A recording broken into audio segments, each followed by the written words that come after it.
Got any picks? Yeah, I'm gonna grab something for you guys right now. Oh, weird. Uh,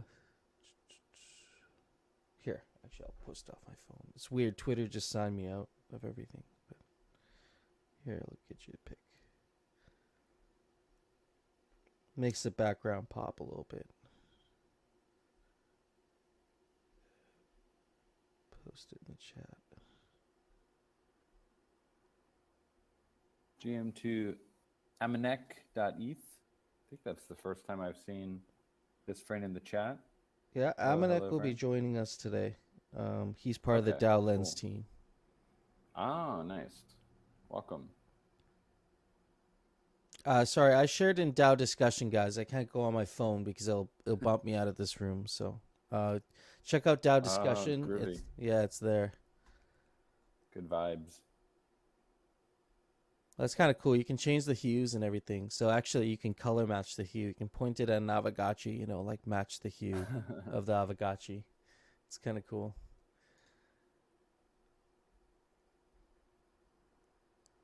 That plant reminds you of the DAO. Interesting. I've never seen a cactus flower like that actually. Hardcore. That's yeah. I have a cactus. I've never seen it do that.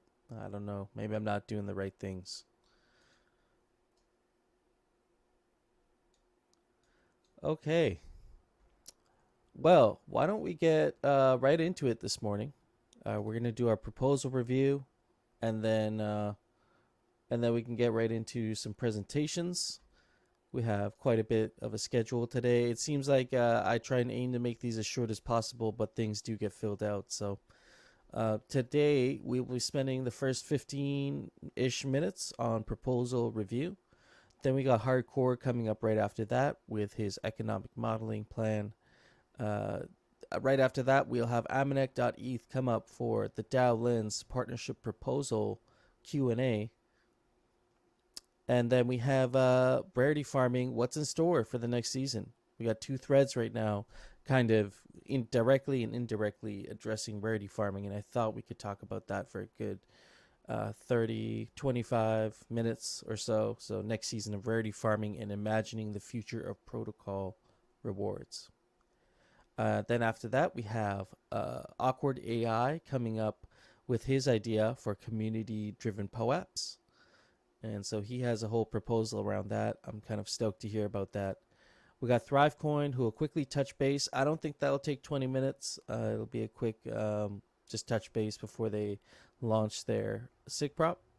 And then right at the end there, I added also Coder Dan. You let me know there's a new XP airdrop claim page. We can kind of show folks where that page is, and maybe they can provide some feedback on it. So Yep. okay, so that's the schedule for today. We're not going to waste any time. We're just going to get right into it here. And actually, today, I'm actually going to go off the snapshot. So what we'll do here is we'll just run through these quickly. These are the most recent proposals coming through the DAO. Last week was a lot of SIG props, moving to core props now. So let's see. Changing reservoir cooldown times by Quincy. This proposal is putting forth a mechanic change to the reservoir cooldown times. I think Hardcore might actually touch on this one today, but the vote is right now 54% in favor of changing the reservoir cooldown times and 45% against, with a 9.7 million vote, meaning, 9.7 votes, meaning quorum. Does not meet the differential of 15% yet. So, and I believe the vault also has not voted on that one. Because there's only two options here. I think it's 10%. So Oh, yeah, right. it's not meeting. Yeah, for 3 it's 15, and 4 it's 20%. I still don't. I still think it's just a hair under, but we'll see. It's still not passing. Yeah. Yeah, but that could change quickly. If the vault decides to, if the vault is voting on that, that will change. So we'll see what happens with Looks like that the one. vault is pretty overwhelmingly against it at Okay. this point. Okay. Ends in one day here. So go vote on that. You have 1 day to get your vote in. Creating a DAO Treasury Dashboard by Mikey J. This was a collaborative proposal between Mikey J and iTree to fund, I believe it's 2,000 DAI paid to fund a dashboard for Aavegotchi DAO. And so this one is heavily in favor of, 96% in favor of, 10.9 million votes already meeting quorum.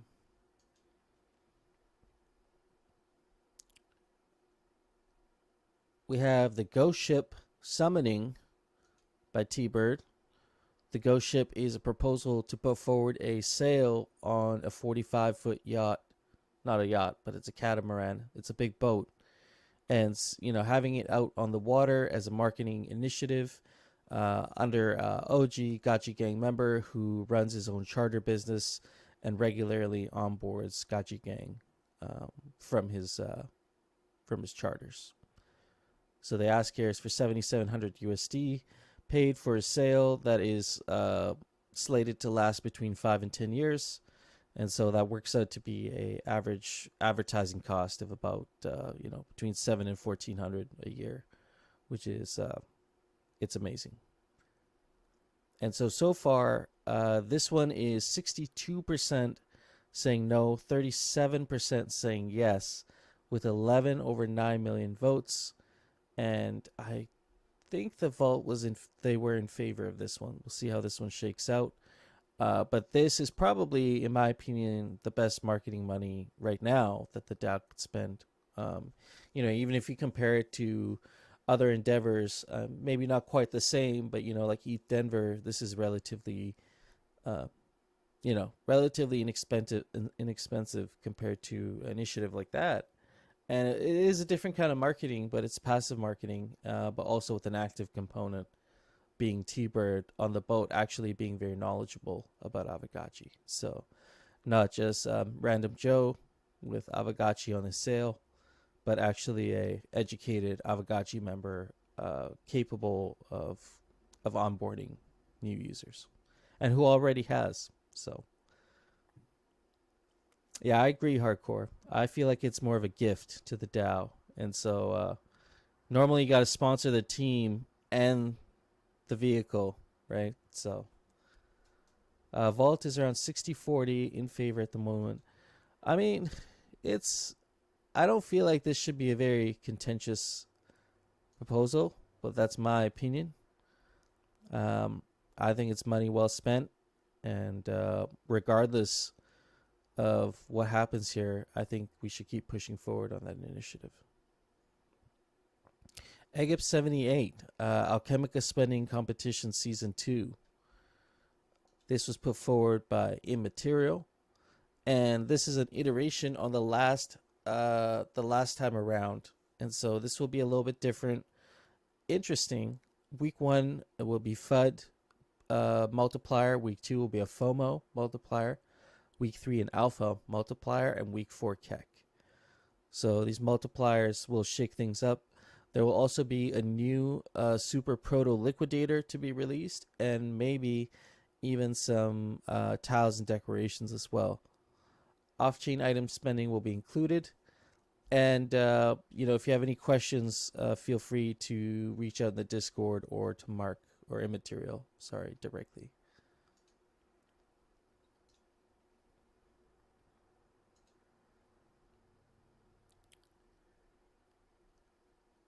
Forge 2.0 request for funding. This was put forward by Dr. Wagme and the Forge team, currently sitting at 58% in favor of, 41% against. And so the proposal here is to hire the Forge team for a 3-month period with a UI UX focus, adding 3 new schematics, completed the respec potion along with distribution, adding a dressing room with a similar art and RPG feel to help you optimize your Aavegotchis and know that what you're forging is, what you actually need. So no further plans for cores or alloys, and the goal here is to accrue value to the native assets. The compensation is denominated in USD for a total of 161,000 for the Forge team, and a 10,000 Ghost bounty budget.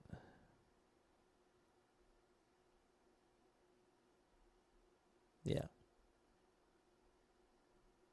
So far, this one is this one is passing so far, and I'm sure the vault is voting in favor of this one. Agip 80, funding development of Aavegotchi, the digital multiplayer version. The funding request is 431,400 USD over a development time of 4 to 6 months. And so this is Bin Laden's idea of actually I have a summary here. This is a game that takes place in the Gotchiverse grid and features a new type of asset called guild cards, which are basically NFT assets with in-game utility. There's a ranked mode, buy-ins, degen game modes. These will create deflationary pressure on gotchis and wearables. They will also plan to host a Aavegotchi inaugural guild tournament. So this grant is specifically for the digital version of the game, although there's a PC physical also being discussed.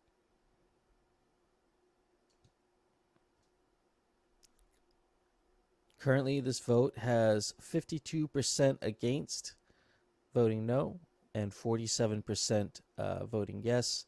Quorum has already been met with 11 over 9 million votes. You have currently 2 days to vote on this one. Agip 81, DAO Directors, Treasury Officer role by Maxi Crouton, taking or being nominated as DAO Treasury Officer. As the current director receives a payment of 2,000 Ghost every 3 months.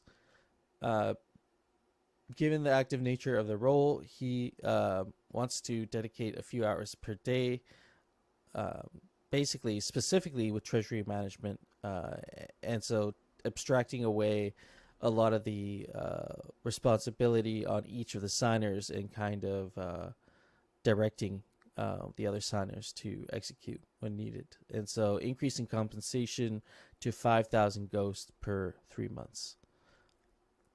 Currently, we have 91% overwhelmingly in favor of and 8.25% against. Quorum's been met at 12 million over 9 million votes.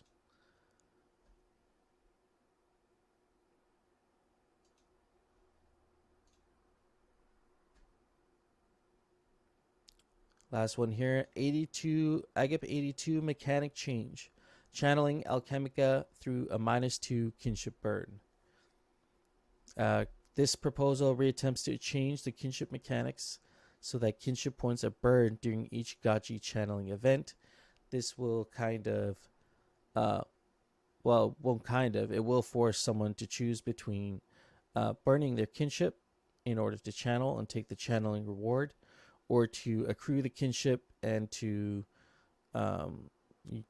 benefit during rarity farming. One of the benefits will be this trade-off and the strategy involved with that trade-off, and might actually shake up the leaderboard, maybe a little bit. But the other side of this could be potentially people thinking that rarity farming needs to happen more often because their gotchis now have lost the ability to earn. Not lost, but the kinship is so high it doesn't make sense. The opportunity cost is too high to burn that. Hardcore. That was right on time, wasn't it? Okay, let's get you up here. Nice.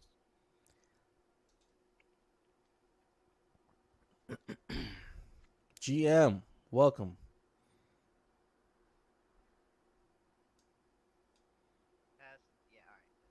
Can you, hardcore, can you turn your volume just a little bit?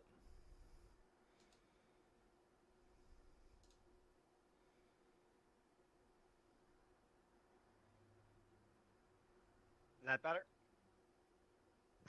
Yeah. Could be a little bit louder. Yeah, you could go a little bit louder. I just want to make sure they can hear you on the stream. How does he sound? Does he sound okay on your end? Yeah, you could go a little bit more, man. I need to Pump see it. if there's another volume somewhere then. Oh, you're running out of volume boost.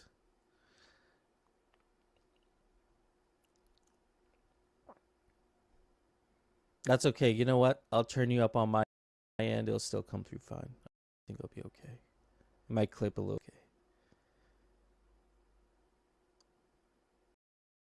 Yeah, I'm gonna do the same thing.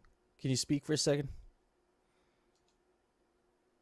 Yeah. Yep. Okay, you're Yeah, coming. I think I could speak for maybe a couple seconds. Yeah, no. I mean, you can speak for a while here. I just want to make sure you sound good. Yeah, you're good. So, welcome.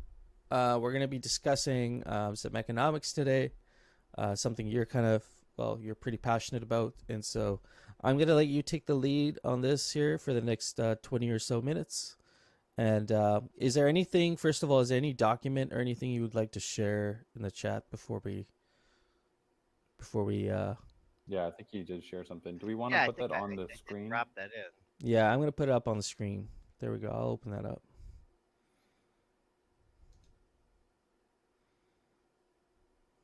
Okay.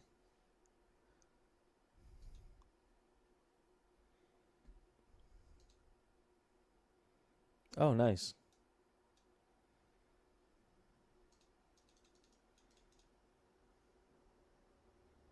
Yeah, it was not what you're expecting, right? Oh, that's cool. Yeah, it's awesome. So Aavegotchi DAO wearable guild channeling. I have that up on screen. Would you like to lead on this, or do you want me to run through the document? Well, I guess basically what this comes down to is obviously the original recipe is just it's as wrecked as as channeling is right now.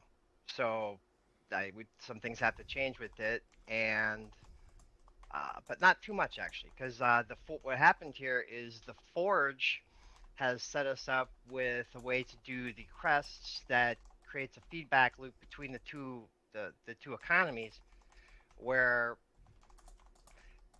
the process of trying to get and defend your crests or get multiple crests or pretty much everything's so distributed that everything is distributed so far that it's going to be really hard to maintain control of a crest. And every time you initiate this process of fighting over it, you're going to be causing lots of alloy burn. And I I don't know enough math actually to model that part, but it just looks like it's gonna snowball inwards in a little black hole of we're gonna have to like print assets and sell assets and fill the Dow trade and stuff because we're gonna run out of stuff. Yeah, it seems like It, you're it looking goes for. inwards Yeah. really quick Mm-hmm. if with the mechanic I've got proposed here, where you so the way you get the crest is we set up a contract and what happens is every week, probably at the beginning of Hangout, the contract triggers and it checks all the lodges, and it just starts with whichever lodge has the most schematics of any sort staked. It starts with that one, and then just goes down the line and assigns the crests. If So no one has I'll anything just staked for an item, it doesn't get assigned. okay. I just want to clear one thing up before we move forward, just to Mm-hmm. make sure I'm on the right page. So what this is addressing is some uh wearable inflation that will potentially happen over time, one way or another, through different channels, even if it's not through the channels we can kind of what you're saying. And so using a smart contract to add Well, utility. well, the smart contract is just a straight up. We need to take things out of our hands. Period.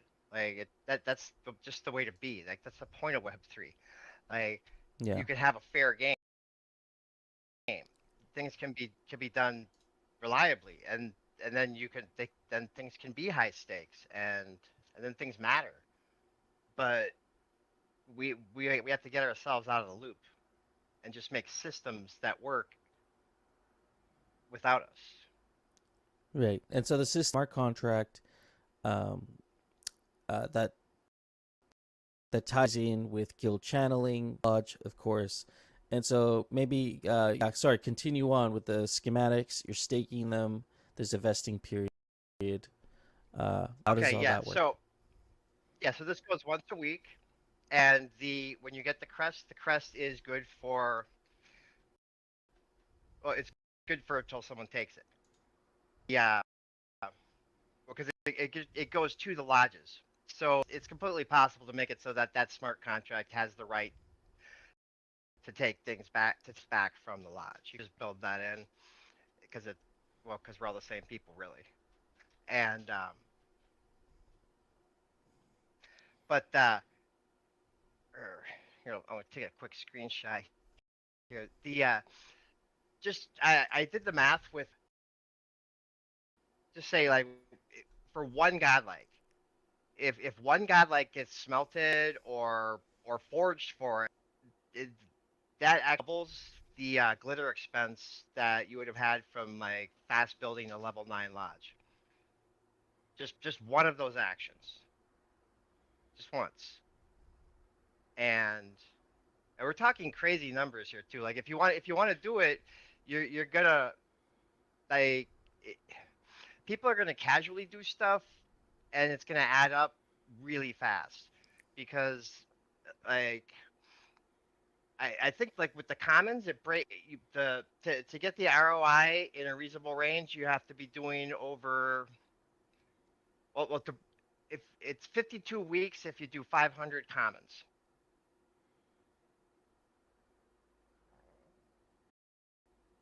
Like Sorry, what? 500 is a lot of people. Like, really, what this all comes down to is that this is getting our rewards in line with our behavior. It's actually rewarding something that benefits everybody, because the behaviors that you must do to be the most profitable at this is involve more people, get more people to come, Yeah. organized, know more people, um, and cause deflation, and actually participate. And one of the nice things about this is because, so, description said that everyone meets up on the parcel, and it's just going to be, spillage. And obviously, we're not going to go for that. I'm not even going to ask you guys what you think about that, because I know you're going to not want to do it that way. And but we were told that we can go in the lodges, so the lodges could just be an instance like the arena or whatever, and but smaller. And so we do the whole thing in the lodge, and so the value proposition for the lodge owner is that they get the unspilled stuff. So level 1 would be 100, because well, yeah, the level 1 pays itself fast, but that's you're just straight up sharing with everyone. And then as you go up, you get a greater share. And uh, I was stuck on this one for a while, because the, another hole in the whole thing is the fact that a lot of wearables there is determining what the emissions level is So instead of the lodge level. So to fix that, I'm adding a daily because, well, there's a hole there, and then there's also a hole where the lodge level goes up. You get you can have more crests, and that causes insanity. Just absolute economic ruin at high levels. Like, if you it takes yeah, with five, so with 5 godlikes at a level 9 lodge, you're looking at an 11 at the 11-week mark is when it's emitted at the same amount as it costs to create it. I mean, so obviously you didn't get all that yeah. because, like, Mm-hmm. other people pick it up, but we don't care about that. I don't care who gets it. So like if All that there's if matters is what are we putting out and what are we putting in. right. I So mean, obviously, if you're if you able could have to 3 crests on that level 9, you're looking at you're looking at less than 4-week ROI on that, and that's just right. I mean, just to make sure unacceptable. people And aren't getting lost here, like what at a very high level, what is like the problem if you were to sum it up in a sentence that this proposal is going to address or solve? Just in a general sense for anybody who might not, might kind of got lost in the sauce a little bit. okay, so the, which problem? Like all the problems. We've got this massive backlog of coins that we just don't have anything to spend them on. Like it's got to go somewhere. We can't just make ridiculously expensive things to buy for no reason, or we've got some levers that we've been pulling that are hold your nose and pull the levers, and if we keep doing, we should stick with we should stick with the distasteful things we're already doing and leave it at that, and then do something comprehensive like this where we come in and the math is rigged so that it's going to wipe it out. Like honestly, if everything had happened on schedule, this this whole thing would have taken years to play out because you would have wiped out all the elk right away. Like there wouldn't the So lodges. So yeah. to build enough lodges to take care of all the profitable, all the wearables that math says are definitely profitable if you do them, just to take care of those ones takes all the elk in existence plus everything that's going to happen till the end of the year. And like you're talking about like messing with people's empty times or just other ways to troll people and like make things more of a pain in their butt. And we've got this thing sitting here where we could just hit the reset button. It hits the reset button and then it keeps smashing it. So this is a system that's that you would like to implement, and I'm going to refer to Dr. Wagme's comment here a little bit. Just at a very basic level, it's going to give you the ability to stake schematics for guild towards guild channeling, which will also divert Alchemica away from channeling and farming to wearables, and then giving utility to schematics, which can support the overall wearables market by incentivizing like wearable combining or smelting. Is that in a general Okay, sense? actually, yeah, no, sorry, I just took, I managed to read the chat, Yeah. and yeah, I tangented there. The thing with the crests and the having multiple of them, I found a solution to that. And like, so when I started this whole thing, the my original idea was that I was going to figure out what an appropriate amount of total emissions for this entire sector would be, and then it would just be first come first serve. Like it starts at zero. It starts when the new weekly bar starts, and that's how much there is to get. And it's probably more than you're going to get, but it's out there as a hard limit in case the math gets weird or whatever. And and then now I'm at the opposite end of that with it. I think the way you do it to make it so that people need to level up their lodges, and so that the numbers don't get broken by the whole, because you can't limit the level 1 down by with capacity by saying gotchis, because the guy like only needs 5 gotchis. So like all the numbers are, I don't know, the way Aavegotchi is designed, it always creates these situations where you have like a low thing and a high thing and a log thing and an exponential thing, and then a thing that's just percents. And so the solutions are always bizarre. The solution is that you take it's a daily channeling, and that would be equal to, I guess for the level 9 lodge, it would be slightly more than you could get from 5 godlikes. So yeah, you could have 3 slots there, but if you hit the peak, you hit the peak. But I mean, most people aren't going to be able to achieve that anyways. So you'd want the 3 slots just to make up um, one full use of the capacity. Okay. All right. So I mean, you have some recommended next steps here. I think we should take some time to run through what you're recommending here we do to move forward with this proposal. So you have recommended next steps. Maybe you can take us through some of the recommended steps here.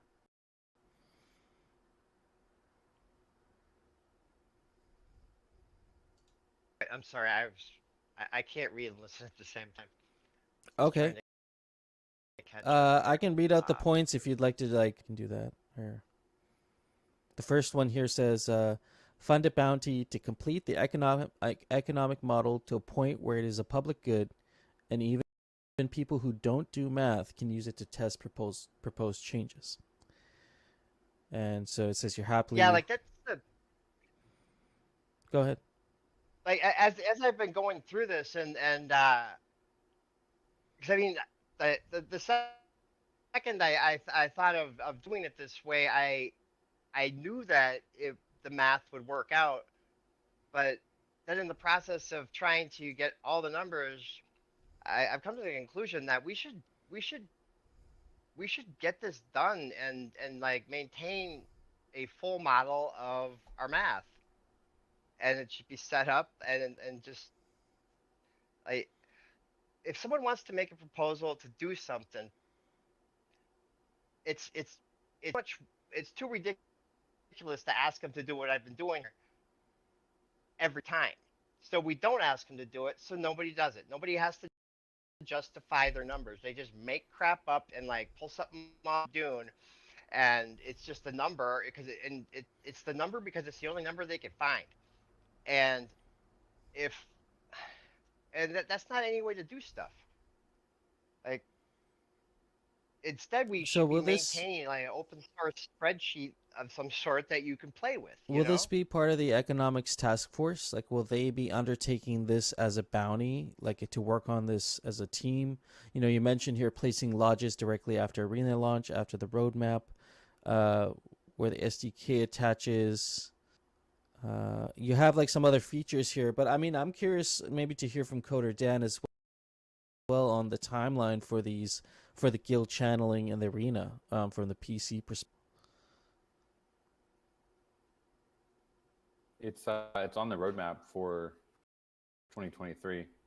There's a lot of other things related to the arena that we want to make sure we get through, but lodges are definitely a part of the Gotchiverse that we want to get out to everyone. Mm-hmm. Yeah. Yeah. So like, I mean, I can't give like a time on exactly what month it's gonna come in though. Well, there's a couple of the things that are a couple of the other community-based things that appear to be probably happening, or at least people are going to try really hard to make them happen. All these things kind of feel like you could funnel it through the lodge, like essentially if this is done right, the lodge becomes like kind of a wrapper almost. It like where like yeah, if you put the SDK in there and this becomes like your multi-sig and it's like your own little instance, that's where you can offload all of this extra work off of PC, because you're making this portal for us to be able to own part of the verse, you know, because it's your lodge, and then that's a safe spot. It's like a demarc zone, you know. So, Corey, we have like just instead of like having places you can in the verse. No, it should just be in your lodge or attached to the lodge or something like that, because there's a point where you can separate it. You can separate your security and liability by the lodges inside.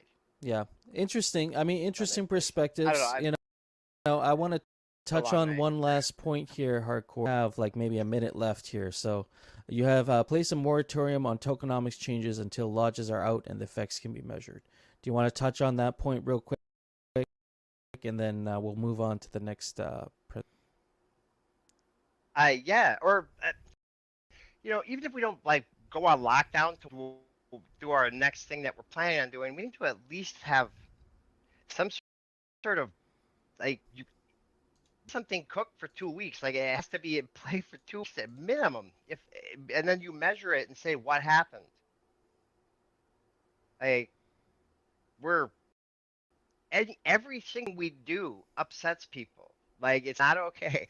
Like there's a point where you're just poking people by doing stuff. Like even if they don't care, they're mad that you're changing stuff. Even if it affect them, they get mad because you can do a whole bunch of stuff in a row. You don't have time to test it and see what the effect is. It was just you doing stuff and you caused so much chaos that who knows? Okay. And honestly, like the math on this thing I've got here is it's out of scale with any sort of thing that we could nerf ourselves into. Like, because this causes so. I mean, I think about like the money people get from selling elk, right? It's small money, small regular money, and the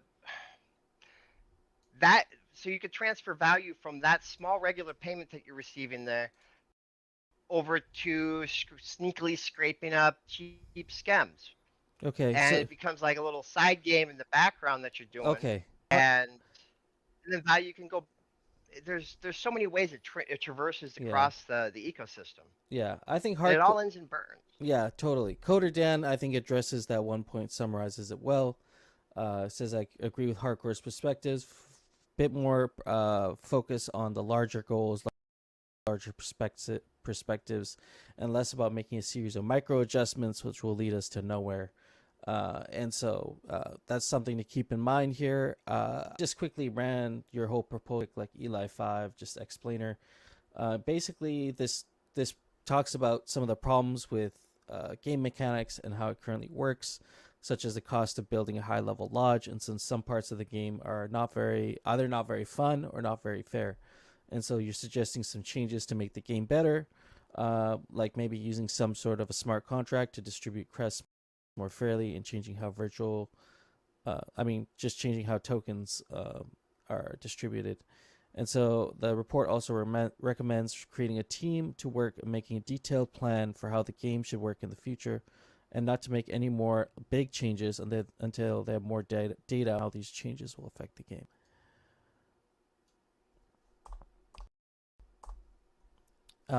Just the R.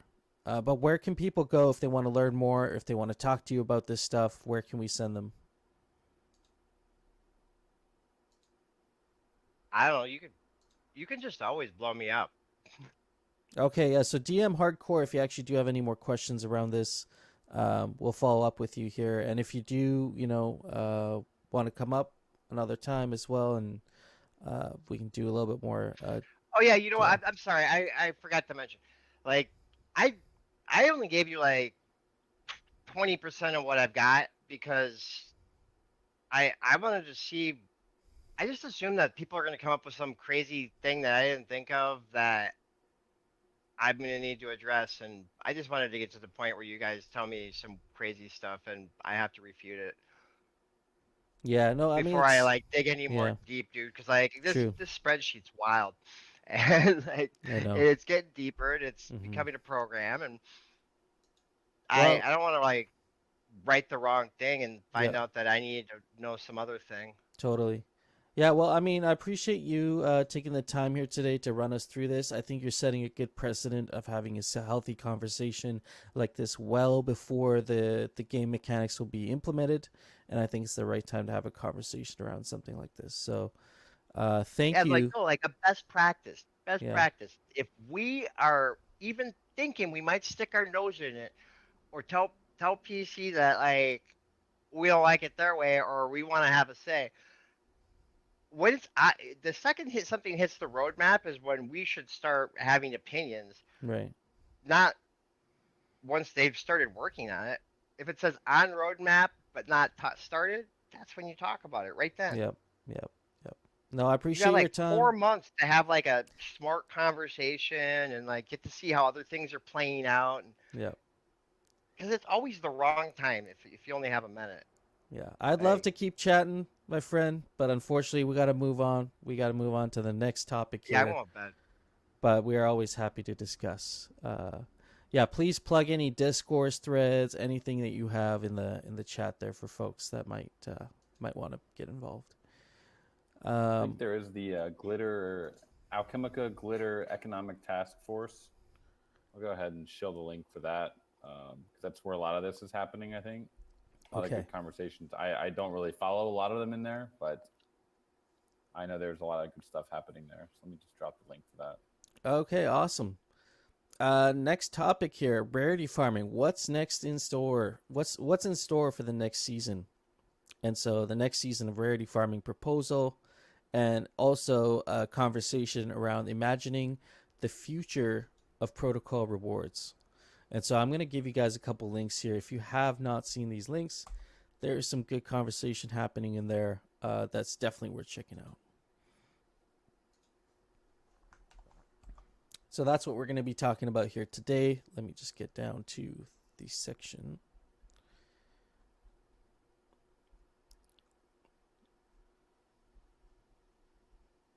Rarity farming, what's in store for the next season?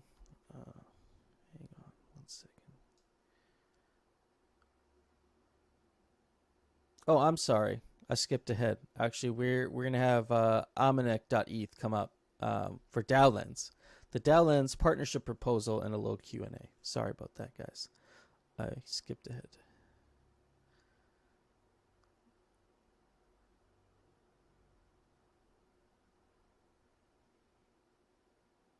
So Aavegotchi.eth, if you can get your hand up there, I will get you up on stage and we'll run through the DAO Lens and Aavegotchi DAO partnership proposal, specifically addressing proposal management. And we can also drop the doc in the chat there as well.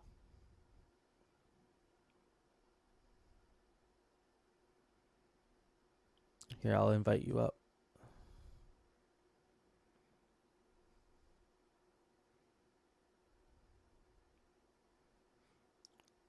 GM. Hey, GM.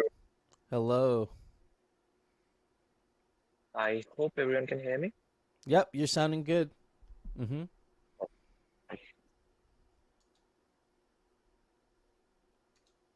Yep. So, Happy, when you were like just giving me the access, I was not able to hear you. There was some issue with my microphone. Were you saying something right before you send me the invite? No. I was just saying we're gonna get Aavegotchi.eth to come up here. We will be talking about the DAO Lens and Aavegotchi DAO partnership, specifically addressing proposal management. And we can run through that, some of the Robin AI training for Aavegotchi DAO specifically, and then some work or feature rollout specific to Aavegotchi DAO that we can also mention. Awesome. Perfect. So, would you like to get started with the definition of partner program itself? Yeah. I think we can start there, and then we can see if there's any time at the end for Q&A. But also, if you do have questions during the discussion, please put them down in the chat. I'll be sure to field those. Perfect. So let's get started with the definition of partner program first. So first of all, Happy, thank you for having me here. Let me just do one thing. I'll quickly start by sharing my screen. And I'll give a quick walkthrough of what the program is all about. So I'm just sharing it. Please let me know. I think it should be visible now. Yeah, it's yep. Here we go. We can see it. Perfect. So basically what we are doing here is that we are working on a very specific module where we'll be integrating Robin. So on the DAO manager, so if you were there on our previous demo call, which was a couple of, we showcased how Robin AI is working in the discussions forum. So essentially how you can AI to draft discussions for you, how you can summarize those. And there were like a lot lot of different things that you can do in AI in a discussion forum of a model, but effectively can use it in proposal management as well. So that is what we'll be working with Aavegotchi DAO, this definite program essentially. So what will be the key highlights? Like essentially the crux of this kind of program is that we'll be co-building this module with DAO members at Aavegotchi, so that it's developed in such kind of a way that it makes the most sense for the DAO, for the needs of the DAO, and the certain steps that we'll take to make sure actually being of value to Aavegotchi DAO itself. So those steps essentially be, so first thing is that of course we'll get on with the introductory part, which will be the DAO itself. Dominic, you're sounding a little bit muffled. Your mic is a little bit muffled. I don't know. One second. Is it fine now? Yeah, I think it just sounded like it was rubbing against something. I don't know. Sound though. Okay. Perfect. So the highlights of the program will be that there will be regular one with the core team from Aavegotchi and one with the entire team. Then every week, understanding what we should be working on around this particular module, how exactly we can showcase it to the entire company. We'll cover those things in the cadences. Apart from that, we will be training Robin AI on various proposals from the past and everything that new is coming up. Apart from this, what will happen is that we would be requiring the community to share a couple of sample prompts that you be asking for a proposal. Right? So for example, if a proposal is floated and you just want a quick, it's just one kind of a prompt, but there can be some certain things which are very specific to Aavegotchi, right? So I would love if the community would share their thoughts on what those kind of prompts can be. It would not be like that the community can only then ask with those prompts, but essentially there will be some very basic prompt engineering that we'll do on the back end for Robin AI, so that any kind of Aavegotchi proposals written, if it comes up, Robin AI will be able to. What also requires, since this will be a new functionality on the DAO manager where we have brought in AI for proposal management, it would be awesome if we can also have a team of people, the Aavegotchi DAO, so that in close coordination will be testing the platform with the curve, and if there's any kind of issue or if there's any kind of refinement that is required, we can take care of that ASAP. They will be using onboarding completely streamlined and embedded program, so everything that goes You went muffled. Sorry, you went muffled again. Yeah, I'm not sure this happens. If you let me do one thing, let me just switch. Okay, yeah, no problem. Sometimes it's just the Bluetooth be a little bit with Discord. So like when I'm speaking, yeah, I think Yeah, you're like 1,000 times better now, for sure. that's good. That's good. Right. So I was covering the user onboarding part. So under this definition program, we'll also be helping Aavegotchi DAO through regular. So these can be either in two ways. We can also like of course schedule some kind of trips to introduce how Aavegotchi will be using DAO Manager. But apart from that, there will of course be Discord community calls such as this one, so where we can like showcase the screen and walk through what exactly is happening on the DAO Manager and run through it, explaining how exactly all the features can be used and how you can make the best use of the platform. That will be one thing. And lastly, I cover the timeline part in this document. So essentially, what we would need is that the development of this kind of a facility would require up to around a 4 weeks time from our end. So apart from that, take around 1 or 2 weeks to onboard the members onto the DAO manager and promote the idea of using, so that it kind of becomes like a habitual platform for the community members. Community members become a power user of the platform. So covering quickly the benefits around it. So of course it will become one very robust platform for the entire DAO, where you can manage everything that goes on. So whether it's proposal, whether it's discussion already has Robin AI. Now proposals also have. So now everything that you do in terms of discussions and proposals can be made really smooth and streamlined. It is also trained specifically for Aavegotchi DAO. That is just one thing. Apart from that, there will be, of course, user onboarding assistance and, of course, priority support. So if there's any kind of issue, anything that the community is facing, in terms of like any question you have, any concern. So for that, of course, there will be priority support for the community. And we usually like covering the fourth point really quickly. So we usually take care of some customized solutions at a charge at a one-time charge of 10K USDC. But since we'll be co-developing the entire model Aavegotchi DAO, will be percent. These were the like basic features covered in this around the definition partner program. Start with Hefe, and there are other features as well that we can work around with Aavegotchi DAO. So I can probably like reiterate this document and also include well under it itself. So that can be another thing which we can come up with. But right now I have this what we have covered till date. Ends for me. Awesome. I just see some people asking, missed our previous discussion or not been aware of it. Just give them a quick, just little summary of what Robin AI is and specifically what we're trying to do here with proposal management. Got it. So my screen should still be visible. So folks, those who are not there, I think folks have joined in, of course, in this call. This is the DAO manager which I'm showing you right now. And what happens here is that you can manage your entire community's entire DAO's operations without having to jump between different platforms. So like that is a very basic crux of it. Of course, we can probably schedule another call if you like a very in-depth demo of the platform. Yeah, but let me just quickly cover a few features. Yeah, let me just quickly features right here itself. So what Robin AI is essentially, it's assistant. It's the GPT-powered assistant that can help you in summarizing discussions on the DAO manager. For example, right now I'm in one discussion channel right over here using Discourse. On Discourse here in the DAO manager. Similarly, in Discourse, what you have as topics to these posts. So this is like one over here. This is another post. You can of course post by clicking this button. But here is the modal for Robin AI. Now this is where you can play around with AI and things done really quickly without having to like actually go and understanding what exactly is happening. Now here's this particular that compare posts tab that showed up there. That could be really interesting for Aavegotchi DAO. Where it says compare posts. So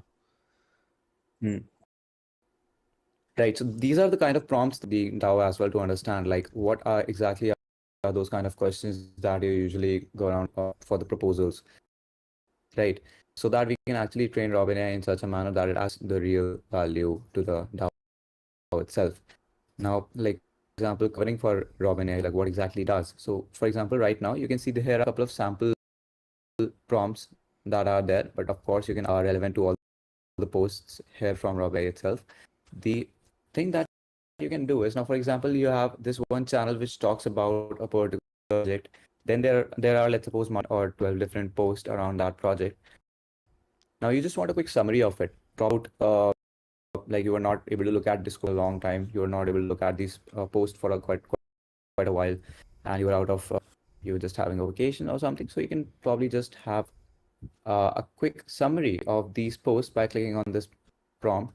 So Robin AI, essentially what it does is it all of this content that is here in front of you, and it tries to summarize exactly what is written so that you won't have to go through all the posts and proposals that are put up. This is the brief context of Robin AI. It will try to summarize everything that is the result as is suggested by you, but it is live in this discussion forum. It is only tweak enough requirements of a discussion. What we are planning at DAO is we can probably also loop in Robin AI for proposal management. Posting a proposal on Snapshot, it will be also reflected by manager because it is two-way integrated. And similarly, if you do something, for example, if you create a proposal on the DAO manager, it will be reflected back on Snapshot. So like, yes, so Robin was able to give me this quick summary. I can, of course, create another post out of it, and I can do a bunch of different things. But like proposal management scene here. So essentially what you can do is you get your snapshot, the DAO manager, but Robin AI functionality is not available on the proposal management system. So this is the first feature that we will be working with DAO with, we can bring in Robin over here so that you can do a lot of different stuff. For example, if there's a proposal sorted, you just want to get a crux of it, you can do that. You want to determine what are the pros and proposal, you can do that. If you want to probably like have some very specific question relating to the specific operations within Aavegotchi, do that, because we'll be training it specifically for everything that goes on with Aavegotchi. And this would be the entire which we'll be working on. So when you say You training, can also like ask, of course, training the Robin A to Aavegotchi DAO, you have running through the previous data of Aavegotchi DAO, like these sets, the AI model, and so the AI specific to Aavegotchi DAO would have Aavegotchi DAO specific knowledge. And so if there was like a proposal that was put up like a year ago, and somehow that proposal, that information in that proposal has something to new proposal being posted today, like the AI would have context of that, right? It would be like, oh, this proposal, and now so they want to do a comparison, it would actually be able to do that, right? What happens here, Hefe, is that like if you a lot of data to Robin AI, so for example, there's a limit to it. For right now, it's around 8,000 tokens, which you can use basically, which you can use GPT for. And after that, it just forgets what it was taught to. So this is something which I'll have as well as to like how much data we actually train. But yeah, this is what possible. We'll have to understand what specific details we can give to Robin AI to begin with. But like training proposals from 1 year ago, since there will be a lot of data, I am not exactly that would really work out well. But the very basics of it, for example, what is the what is ghost or something very specific to Aavegotchi in terms of like things, we can definitely make sure that that is trained. Apart from that, if there's enough like custom prompts that you think the community, like we can probably start a form kind of a thing with the community. We can ask folks like what kind of prompts would make sense, what they usually go around asking in proposals, specifically for those, for sure. Okay. My cam.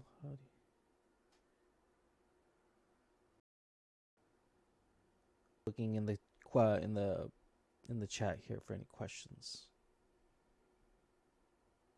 Are you guys planning to implement any sort of like vector data so you won't have to send all that information to ChatGPT every time? So this is something which we are actually doing right now. So what will happen is, for example, we are working for one organization based in India for, it's basically a brokerage. What we are doing for them is we are training a lot of financial reports. So what we are now, for example, if someone asks Robin AI about a particular question, the answer of that will be saved in the data. If someone asks it again, we won't be like sending another trigger API. So yep, that is something which we can work out on.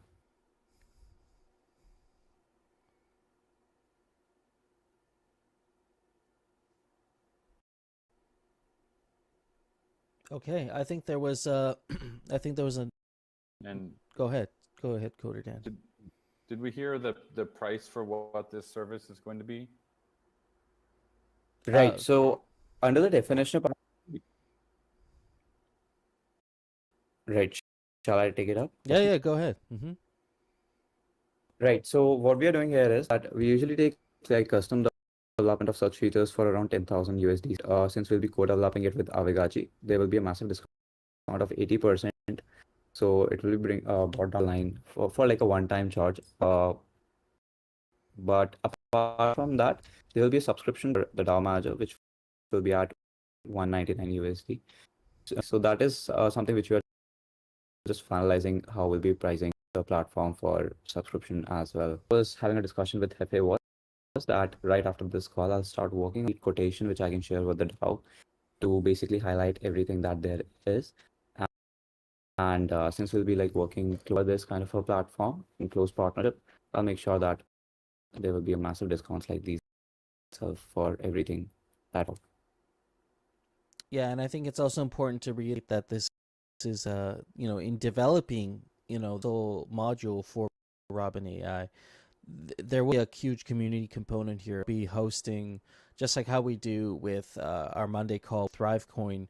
I'll be hosting a DAO Lens development session every week where anybody in the DAO who feels a useful feature that we might want to implement or who has a useful prompt that the DAO could really use is welcome to join these conversations, provide their feedback, and kind of like build this together in a sense. And so that is one key aspect, as well as a private meeting with myself and maybe a core team from Aavegotchi, where we relay some of that information and turn it into actionable items. So those are just some other components there of collaboration and building it out.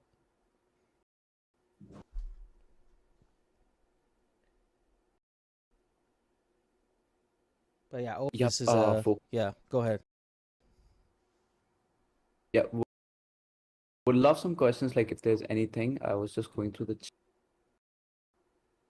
Yeah. Are there specific questions Okay. to prompts or proposal management, or maybe have some more higher level questions and how that's going to work within DAO Manager?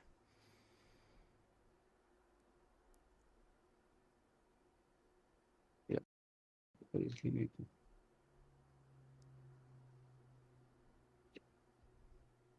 My Calm is asking, how do you all stand out from the wave of additional AI suite of ChatGPT? Oh, for sure, a lot of stuff is happening using ChatGPT. Like folks are developing some really, really amazing things for sure. But we're focusing on how it can really help us, essentially how it can make. So like what I'm suggesting here, DAO Manager, of course, you can like copy paste a proposal ChatGPT and you can ask it to summarize it. But really, does it like your experience as a person working in a DAO really as smooth as possible? Because it has the very least context about what's really going on and a lot of data again and again if you're using any other tool as well. So this is something which is really embedded, which is really native on an entire DAO management suite itself. So that way, like we are targeting on a very specific niche, so to say. Yes, to that as well, using ChatGPT regularly is it's not really the context is sometimes talking about something specific as a DAO as DAOs, and then Aavegotchi does a specific type of DAO. The context can sometimes be lost because we are unique in that sense. My targeted AI tool sounds like a welcome development. I've confused many an AI with our space. Yeah, there's a lot of tools out there, that's for sure. Yeah. I mean, the last thing we want to do is adopt 10 different tools for our DAO. That's something we've really just, we've tried DWork, we've tried other things, and at the end of the day, what it comes down to is just too many things, just too many platforms. You have Snapshot, Discord. You have all these different things that you have to interact with to get a full view of the DAO. And, to have it all on one page, like the DAO Manager, kind of makes more sense that way. And so I guess the goal here, though, the end goal, if you're talking about success, it would be for Aavegotchi DAO members only have to use the DAO Manager and Discord for their full experience, right? Sense with Aavegotchi DAO. Yes. Indeed. So like it will be a one-stop shop for everything that would go on within the Aavegotchi, and we'll be working jointly together for that with you, for sure. Okay, awesome. Well, I appreciate you taking the time to run this through. If people do have questions for you after the call here, where can they reach out to you directly in the DMs, or is there a specific place they can find you? Oh, you can definitely reach out to me over on DMs. Like would love any kind of questions, or we can do also one thing. If you'd like to share those DMs, Hefe, probably you can collect those, and if you'd like, I can share answers to those in the group as well. Sure thing. Any way you'd like. Sure thing. Also Yeah, available over on the DM. absolutely. And I'll start a forum post as well for anybody who wants to provide feedback async, and we can also provide the quotes and all the other background information once you guys have that.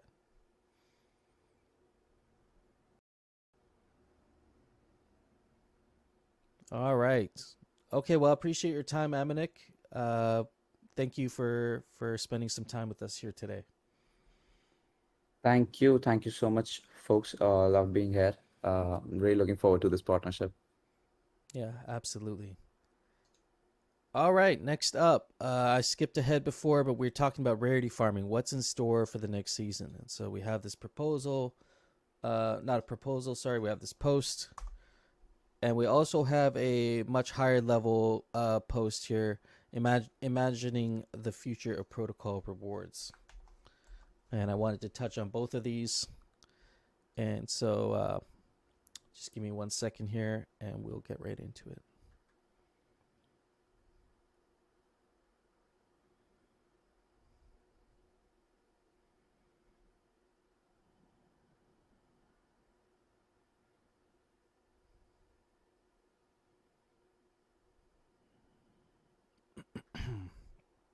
All right.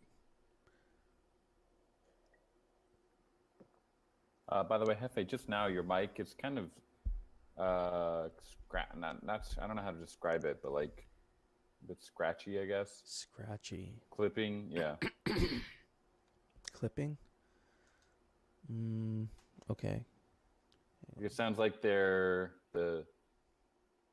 input is like it's like close to something that's kind of clipping the audio a little bit. Test. Can you hear me? Is this better? Yeah, we only hear it when you talk for a little bit extended period. Test. This is Hefe speaking. Okay, I'll turn my mic down a little bit. Maybe that might help. Yeah, it might be. Let me know much if I'm getting gain too or something. quiet though. So Okay. I turned it down now. Test. Is this okay? I'm gonna keep talking, but let me know. Yeah, just let me know if things are sounding weird. Okay, so we have rarity farming. What's in store for the next season? The summary here, OP summary, proposes sticking with the June 1st start date for the next rarity farming season and discusses the possibility of a forge smithing leaderboard. Ask for thoughts on how much the leaderboard should earn and whether rewards should be taken from another category or added to the total. So we have some opinions here regarding rarity farming. And I'm curious now. Now we're too low. Okay. How are we now? I'm gonna turn it back up. Oh, sounds good to me.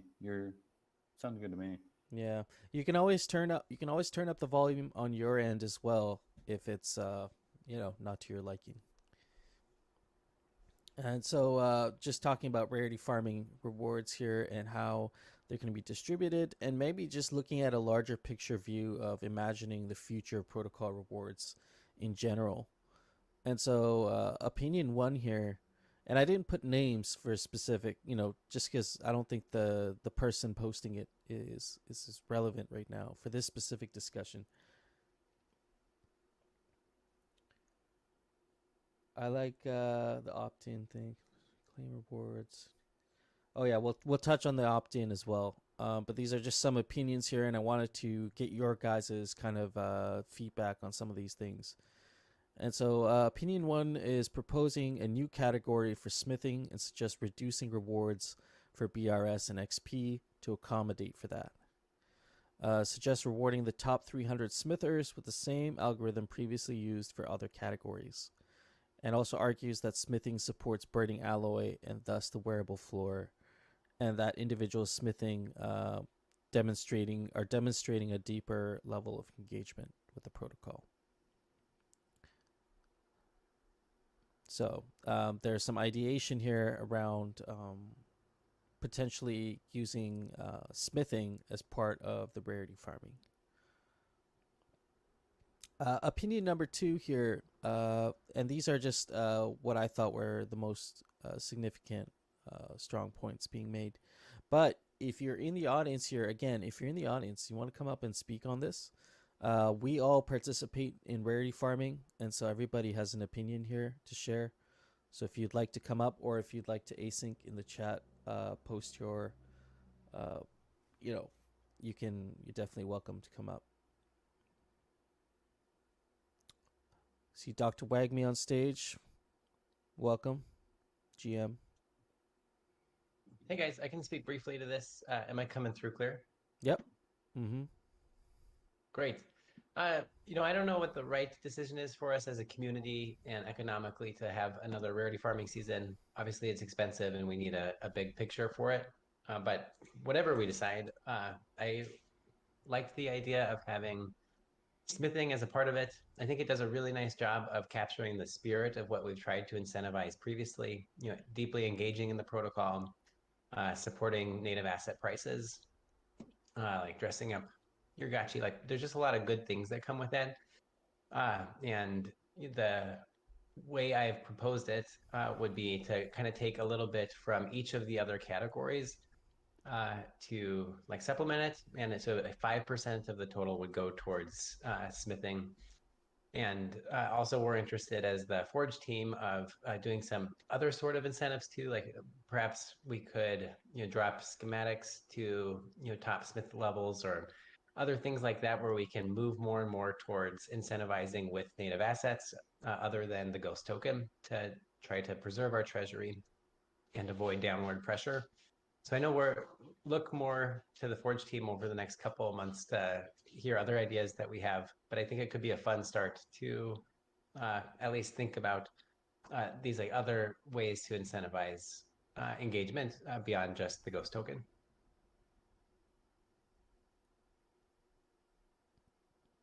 Yeah, well said. Just reading the comments here. Oh.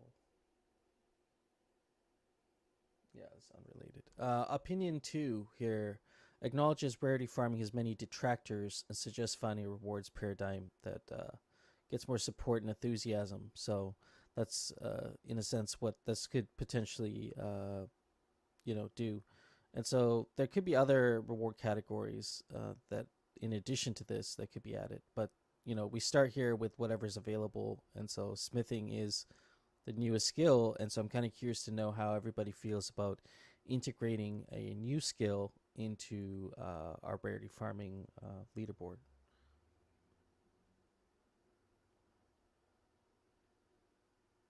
Okay, you're speaking to the top 300 gotchis there, Dr. Wagme. And so, what are you guys seeing with smithing right now? Are you seeing most people are sticking to that one gotchi, like you're mentioning here? They're, it kind of makes sense that you're not going to spread it too thin and just have a bunch of average ones, right? But Right. I think that's what's a really fun thing about the skills. It's a way to, it's one of our first tools that we have to monitor individual user engagement versus just like petting all of your gotchis. So I think that's a fun way to think about rewards for the individual user behind their army of gotchis or behind all of their assets. How can we reward that individual user and start building a player experience or user experience that's maybe not as gotchi centric and that is user centric. And I think the smithing level can do that a little bit. yeah, and I mean, so do you see, like, in your opinion, for future rarity farming events, do you see it moving more towards like a protocol rewards event, and maybe it's not just exclusively rarity? Maybe there are other aspects, like you're saying, you could, because for your smithing level, it doesn't really count towards your rarity, but it is a new skill for the gachi. So it now brings into question, like, all right, well, there's other ways protocol rewards can be distributed to this Aavegotchi. I'm sure smithing will not be the last skill that gets implemented here. We might have other ones in the future, and those might even qualify for some sort of protocol reward. So I do think it's a good conversation to have, because I think it is a change, a little bit of a precedent change from the past, but not necessarily a bad thing if we do it the right way, for sure. Some of the opinions here, if I'm just going to read this one out here. First concern was just about the timing of new rarity round for rarity farming, potential moving too fast. But I think we've discussed that pretty thoroughly in the past. But the second point here is the proposed percentage of rewards cut specifically for the smithing, in this individual's opinion, seems like the chunk being taken from BRS rewards, there could be a bigger chunk taken from BRS rewards if it's gonna, reward the top 300, for example. Being that, I think their rationale here is that the BRS rewards are um, the heaviest incentivizer for high BRS gotchis, for high net worth collections. And so I could see a lot of forging happening amongst the larger holders for sure. And so I guess what this individual is getting at is, well, if the larger holders are going to be in this new competition and benefiting from it primarily, maybe the reward redistribution should come from where the largest distribution for their rewards comes from. You know what I'm saying? I know it takes from kinship and XP, and so I think this individual here is saying maybe we want to shift it more towards BRS, taking more of a cut from BRS, less from kinship or XP. What are your thoughts on that? Yeah, I mean, I think we need a big picture view on what we're hoping to achieve with rarity farming in general, and then with each category, right? So like XP, we're in like voting, and playing the mini games when they happen. With kinship, we're essentially giving rewards to people who have been around the longest. So it's like, what does it mean to be an OG? How does that matter? Financially, do we want to reward that because you were here longer, you get more money? And BRS, we're supporting the rarity of the gachi plus our wearable market. And so I think, the forging skill is more of a prospective engagement idea, right? Like, I want people to continue to be engaged in our ecosystem and to have ongoing experience. And I think that I'm trying to think about how we can have a more holistic prospective view on rarity farming and rewards. And kinship is already double what we're doing for XP. And even with like the slight nerf to kinship, it still is getting double the XP rewards. And so that's why I suggested taking a little bit extra out of kinship. Interesting. Okay. And on your last point there, what are your thoughts on some people mention, and I think you might have even mentioned in your original post, perhaps having what's your thought around, how do I word this, exclusive forge competition versus being part of rarity farming? What are the kind of pros and cons to being involved in rarity farming, as opposed to, for example, having a more of a siloed competition like what we see with the Alchemica spending competition? Is there a rationale here for integrating this into rarity farming instead of doing that? Yeah, I mean, I think we can use the construct of, predictable rarity farming to build other events around it, whether it's, forging event, or if it's immaterials game that he's developing, or if Thrivecoin is voted successfully. Kind of this idea of seasons and having lots of activity that's predictable, and we can have content that's distributed around the same time. It's just a lot easier for the community to understand, like, oh, these are all the ways that I can win or be rewarded over 2 months, versus like, here's a season, like now it's time for Alchemica competition. I think having a predictable cadence for all things would be good, and we can use the structure that's worked for us over the last 5 seasons. And so I would like to see things worked in around that as much as possible, but that's my own take. No, it's an interesting point that you're making there. It's almost like we've honored rarity farming and we continue honoring that, but in addition, now it's like, let's start a seasonal rewards program, and let's integrate everything into a seasonal reward for sure. And there's many avenues to pursue there. I'm just going to read through a couple more opinions here. I'd love to get some of your guys' live opinions in the chat. Coder Dan, if you got anything to share here regarding future ideas. There were some interesting opinions I pulled from Phantasma's post, so shout out to you for making the future of protocol rewards kind of high level post.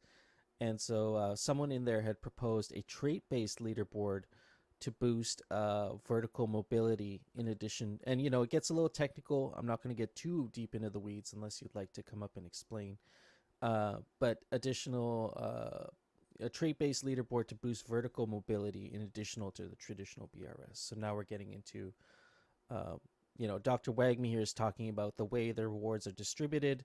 This post is more referring to the way the competition, specifically rarity farming, is designed. And so, there's some interesting ideas around that as well that may not get implemented in this next one because it is some significant changes maybe. But suggest dividing 70% of rarity rewards that go to BRS into 50% for the traditional system and then 20% for trait-based leaderboard. So the idea of a trait-based leaderboard would be a different trait that would be introduced with a VRF call, kind of like a multiplier. There'd be a luck factor, and it would determine the ranking of the trait at that time of the snapshot. And so it might be interesting, especially at the lower levels, to play the trait game, and maybe you're not focused on BRS, but you can over optimize for a specific trait. And if it happens to be that week where you can compete on that trait, that would actually give you a significant advantage for a short period of time. It might actually even create a glitter and alchemica sync, especially if the respec potions are going to be in play, especially if the things like the forge are in play for people to compete with certain traits. It's like, well, last week I used this item, it boosted this trait, and I earned off of it. But this week it's a different trait, and now what I'm going to do is I'll take my item, I'll forge it, I'll turn it into something else that works a little bit better with my gachi, and now I'm a little bit more competitive in the subsequent trait category. And so the trait-based leaderboard is interesting to me as well. And so I kind of know what people think about adding a trait-based, if that's going to make things more complicated or if it's going to make things more interesting. Oftentimes in games, the initial gut reaction is like, oh, it's too complicated. But really, sometimes if complexity is introduced the right way, it can be actually more interesting and more entertaining. But that's really up to the DAO and kind of what we think is the best path forward here. Of course, rarity farming and protocol rewards are going to be a continuously evolving competition, and maybe now moving towards more of a seasonal thing as opposed to inconsistent. I'm just reading the comments here a little bit. Thrax says, predictable cadence for rarity farming as it exists doesn't really work though, as funds will run out within 1 to 2 years, assuming no more primary sales. And that is kind of like the big overarching concern that's always at the back of our minds here, is the sustainability of this. Which also brings me to another point. I think this is kind of a no-brainer, but what do we think about opt-ins for rarity farming? This is something we discussed. I believe there's even a SIG prop that went through, but I'll double check that.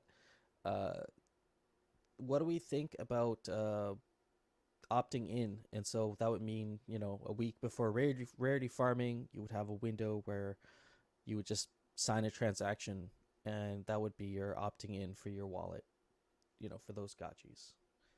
And so everything that wasn't, everyone that wasn't signed up would not get rewards. Those rewards get pushed back into the pool, and might be a little bit better way to manage, like more of a fiscally responsible way to manage rarity farming.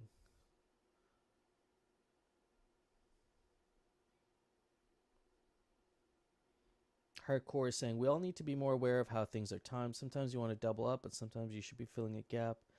And there's 6 out of 8 weeks of nothing going on. So yeah, I think that was Dr. Wagme's point of kind of having seasonal rewards where there would be many pathways and many things going on.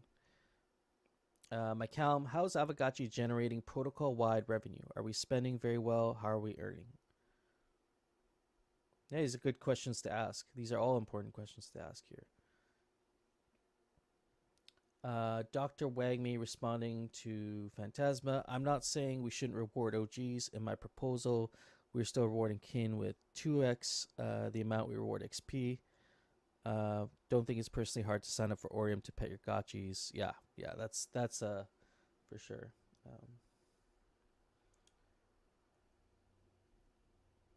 Yeah, what do we have around sustainability of rarity farming moving forward?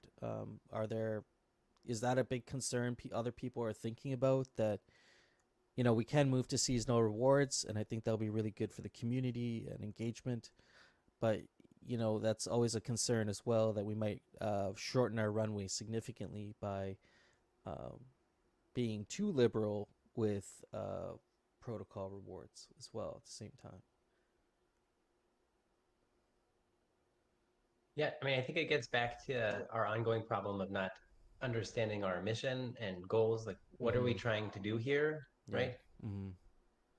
And are we trying to be a place where we build games and build the future of like Web3 gaming and be the console of Polygon? And if that's like what our goal is, then you have to wonder, like, where does rarity farming fit into that? Is by far our biggest expense. Yeah. If we are trying to be a DeFi protocol that like pioneers like DeFi assets in like a really novel way, then you can like make an argument that way. So I think it's just, I'm really concerned about our community not being able to rally around like what we're really trying to accomplish, and that's Yeah. what makes the rarity farming discussion so difficult, especially when I think a lot of voices and engagement don't necessarily reflect like what's going to get voted through. So Right. it's a big thing we have to address as a community. Yeah. Well said. I think it is a kind of overarching, high level view of how we can actually make our processes more efficient overall. But I see Lavelle also recommending here, or just reduce prizes enough to make 4 to 5 year predictable secured cadence. But again, everybody would have to be on the same page with something like that. Yeah, and Oliver Spoon. Yeah, we need to we need to generate revenue as a DAO at the end of the day. It's super important to our long-term sustainability if we want to keep doing cool things, funding projects, funding games. I mean, these are all really expensive endeavors, and they're really nice to haves for the protocol. But if we're at a basic level, not managing our own funds in a fiscally responsible way, or we are not thinking about ways the protocol can generate revenue, then we are almost slowly, doing a lot of harm. Coder Dan, this is probably closer to what we should do to make rarity farming more sustainable. He's referring to Lavelle's 4 to 5 year cadence plan. The DAO could check on how much it's brought in a quarter or period and distribute that amount to holders. Yeah. And I mean, I would love to see, I don't know if this was mentioned on Mikey J's proposal, but I would love to see on the dashboard, like, even if it's like a sad number, I'd like to see somewhere there, how much revenue did Aavegotchi DAO protocol create this quarter? And I think it would give us a little bit more context when we're having these discussions. And then second to that was also Dr. Wagme's point there about having really dialed in a mission on what Aavegotchi DAO is trying to do here, whether it's to revolutionize the future of Web3 gaming or revolutionize the future of DeFi on NFT assets on its own protocol. So I think we might have to move on here, but definitely check out those two posts. Provide your feedback there. We'll definitely follow up on this discussion next week, and yeah, we'll make sure we touch base on that one again. Next up, we got Awkward AI, Community POAPs. Awkward, are you in the building? Can I get you up on stage?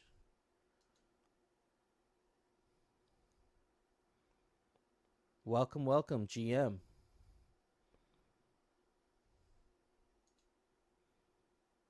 Can you hear me all right? You are muted, sir.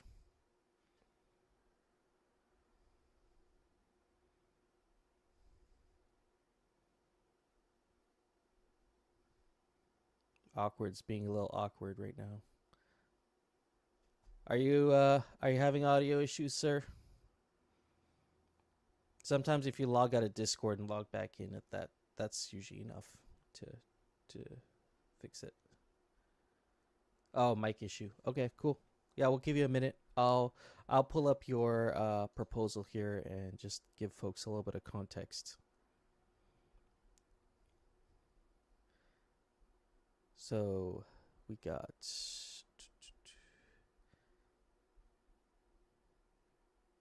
community POAPs with awkward AI. His proposal to establish a community-sourced POAP contest to supply POAPs for DAO voting.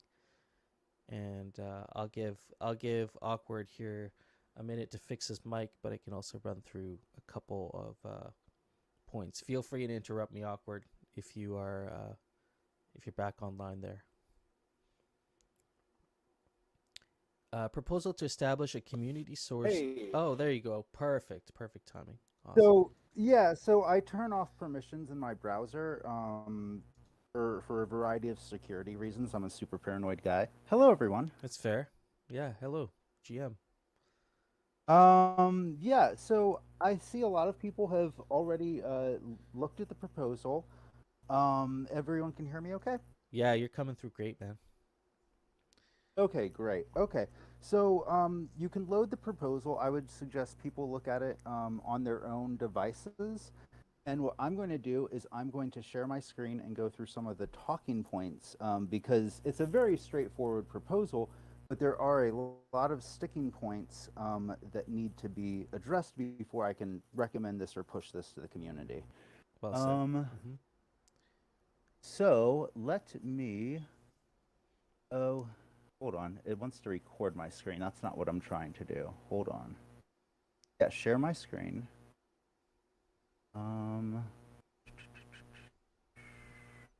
Just need to find, where's Discord?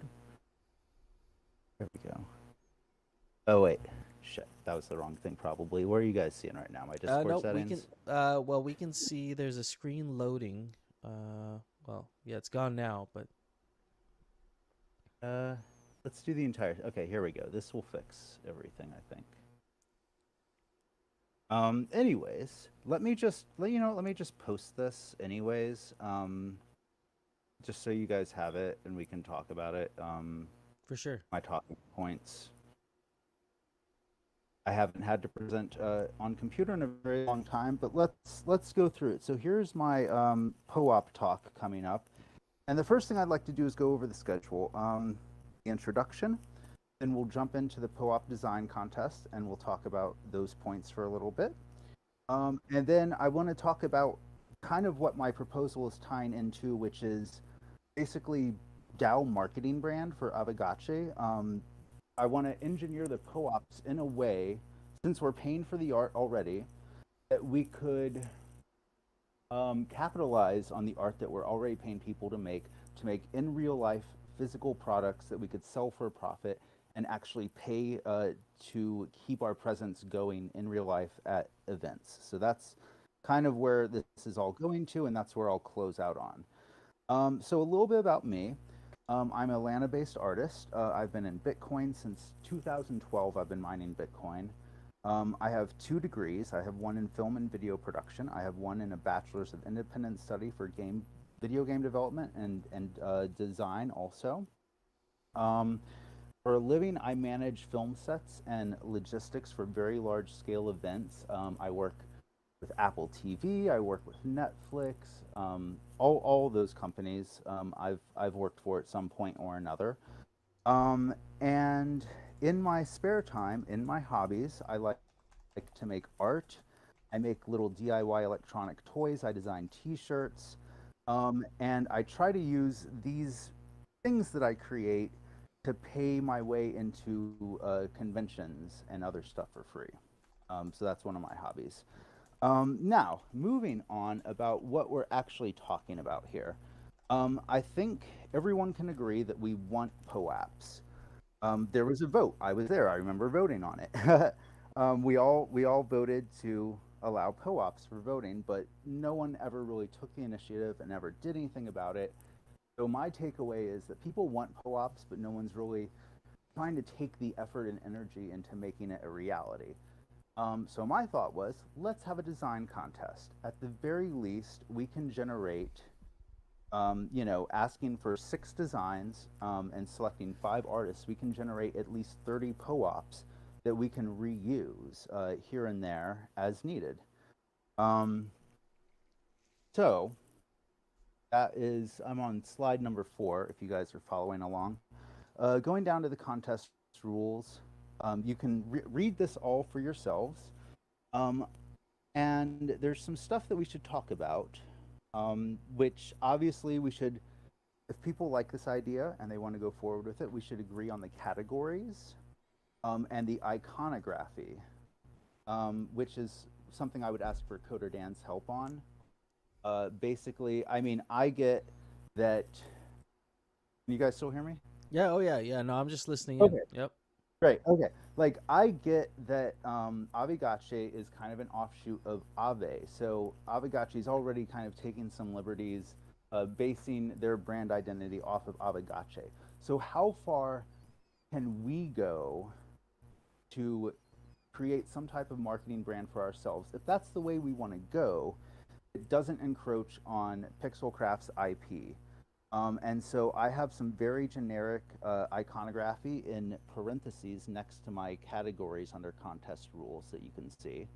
I think it's very self-explanatory, and if people have additional ideas for categories, that's great. Let's put them in the next proposal if this one is a success. Now, moving on, the submission details. This is kind of what I just touched upon in the last point. Where we need to just, if we're going to do this contest, we need to be crystal clear on what we're asking for from the community. And if we want to make that transition into in real life stuff, we need to make sure everything is absolutely uniform as far as the deliverables go with aspect ratios. We want everything to be uniform, especially if we're doing POAP collections. You don't want a million different POAPs that all look completely disjointed. And I'll go into why we want uniformity more when we get to the in real life stuff. But just something that when you see it and you see the way it's designed, like you're like, oh, okay, that's probably an Aavegotchi DAO image. That's something that we would want. And another aspect of all this is I did some research. I started to do some research into other DAOs that are providing POAPs for community votes, and I didn't see very many. Granted, I fell asleep early last night, but I do not see a very big presence of POAPs for DAO votes, and not that that's like something that that a DAO needs to have, but it's something that would set us apart from other DAOs. Like if they're like, oh shit, look at that. Like the Aavegotchi DAO has 60 POAPs, like everyone that votes on it gets a POAP. That's just another selling point. Like a lot of people are here voting for the experience, but just go over and beyond and do something that sets ourselves apart from other DAOs is kind of where I see this all going. Moving on to slide 7, I'm wrapping payment and implementation and execution kind of all into the same thing because this is all very straightforward. Like the payment that I'm asking for the value that we get, I think it's a good deal. You know, when I first initially floated this idea, I said let's have community design 5 POAPs. We'll pay them out 100 ghosts, and my thinking was 20 ghosts for each POAP. That's not a bad deal for us. And then I added the 6th category because the 6th category was very much needed. And that's when I was like, well, I should really bump up the reward to 200 ghosts because if you're creating 6 of these things, it should take you about 2 hours to make each one, which comes out to about 12 hours. 200 ghosts it feels like fair compensation. Yeah. Especially if we pivot to in real life merchandise using the same items, then we have the option to give the artist a 10% ROI on profits. You know, once we take our cut, obviously, and that's a whole other mechanism that we could explore down the road. The time frame. So from the moment, real fast, let me back up and talk about implementation. I've saying my argument is that we already have someone signing these DAO votes, these props to go through. You know, if we streamline the process, it's maybe an extra 5 to 10 minutes for them to add the POAP to it as well. Like, I feel like it should just become a part of the process that people are already doing. and I apologize, I'm not really reading your comments, but I'll We'll get to circle that in a back. sec. Yeah, no, we'll circle back Yes, around to the yes. comments after. No worries. Mm-hmm. Yeah. Now we've talked about payment and implementation. Implementation, if I need to be the person to stamp these fucking POAPs to make them happen, provided if we want dates and times and sig prop numbers and all that kind of stuff on there, I can do that. I can be that person. If we don't want to do that, then it's just another step that comes out of the process, and it just goes a lot easier. The time frame, we're looking at 1 week to establish this contest, 2 weeks to actually run the contest, 1 week to do another DAO vote to select the winners, and then 2 weeks to get the artist submissions. So it gives us about 6 weeks to get 30 POAPs. And execution. I'd say that this is, it's all laid out in this proposal that I put up, and I would urge anyone that has an issue with the execution to chime in on that thread. But I feel like everything I'm asking for is very, very doable. Absolutely. And it's not super intensive on one person. Like, it's not this person is now in charge of doing every single POAP. It's no, we get the stuff from the community. If someone needs to stamp it, someone stamps it, but then it goes into a database where anyone that's doing a prop can just pull it from that database and throw it on there. I don't care how we choose to distribute these things. I don't care if we do them randomly. Let's just get them and then figure that part out, because once we're there, it's just a couple of steps. Now, I'm moving on to slide 8. This is kind of my thinking. These icons that we got on Fireball GG are the perfect combination of simplicity and illustration of our points. You see these icons. It would not take someone more than a couple of hours to throw something like that together and just get it to us. And the simpler they are, the more we can pivot into making in real life stuff like pins. And pins have come a really long way. You can do glow in the dark pins. You can do enamel glitter pins. This company I was looking at does even rhinestones. So if you wanted to have a little Aavegotchi ghost and put a rhinestone where the spirit force is, that's an option.